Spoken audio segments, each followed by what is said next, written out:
શું દેશના બેરોજગાર યુવાનો કોકરોચ છે? શું ડિગ્રી હોવા છતાં નોકરી માટે ભટકતા યુવાનો દેશ પર પરજીવી એટલે કે પેરાસાઇટ છે?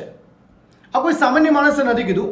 આ કથિત ટિપ્પણી દેશની સર્વોચ્ચ અદાલતના ચીફ જસ્ટિસ સૂર્યકાંત તરફથી આવી છે. પણ આજના ભારતના ડિજિટલ યુથને તમે કચડી નહીં શકો. તેમણે આ અપમાનને એક એવા આંદોલનમાં બદલી નાખ્યું છે જેણે આખી સિસ્ટમને હલાવી દીધી. સૌથી મોટો સવાલ એ છે કે શું સર્વોચ્ચ પદ પર બેઠેલી વ્યક્તિનું આવું નિવેદન યોગ્ય છે? દેશના લાખો યુવાનો દિવસ રાત એક કરીને સ્પર્ધાત્મક પરીક્ષાઓની તૈયારી કરે છે, પેપર લીક થાય છે, ભરતીઓ અટકે છે અને વર્ષો સુધી પરિણામ નથી આવતા. હવે યુવાનોનો વાંક શું? નોકરી આપવી એ સરકારનું કામ છે. સિસ્ટમની નિષ્ફળતાનો ગુસ્સો યુવાનોને કોકરોચ કહીને કેમ કાઢવામાં આવી રહ્યો છે? આ નિવેદન બિલકુલ યોગ્ય નથી અને આ જ અહંકાર સામે દેશનું યુથ ઊભું થયું છે.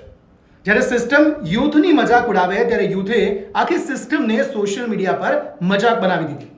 16 મે 2026 રોજ એક વ્યક્તિ અભિજીત દીપકે એક વ્યંગાત્મક ડિજિટલ આંદોલન શરૂ કર્યું. કોકરોચ જનતા પાર્ટી. આ કોઈ સત્તાવાર પાર્ટી નથી, પણ સિસ્ટમ સામે એક આક્રોશ વ્યક્ત કરવાની અનોખી રીત છે. અને આ યુદ્ધનો તમે પાવર જુઓ કે જોત જોતામાં 3.8 મિલિયન લોકો આ આંદોલનમાં જોડાઈ ગયા. એટલું જ નહીં, મહુવા મોઇત્રા, કીર્તિ આઝાદ જેવા અનેક નેતાઓ છે જે આ ડિજિટલ આંદોલનમાં જોડાવાની ઈચ્છા જાહેર કરી રહ્યા છે.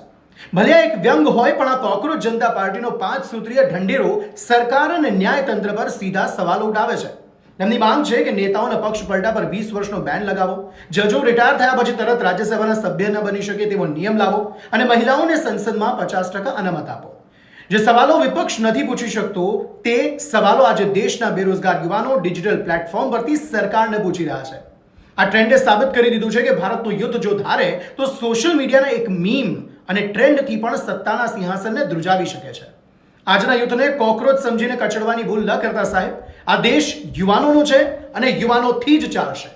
તમારું શું માનવું છે? સીજીઆઈનું આ નિવેદન કેટલું યોગ્ય છે? કોમેન્ટમાં જરૂર જણાવો અને આ વિડીયો એ દરેક યુવાન સુધી શેર કરો. જય હિન્દ. અને હા, તમે જોડાયા કે નહીં કોકરોચ જનતા પાર્ટીમાં?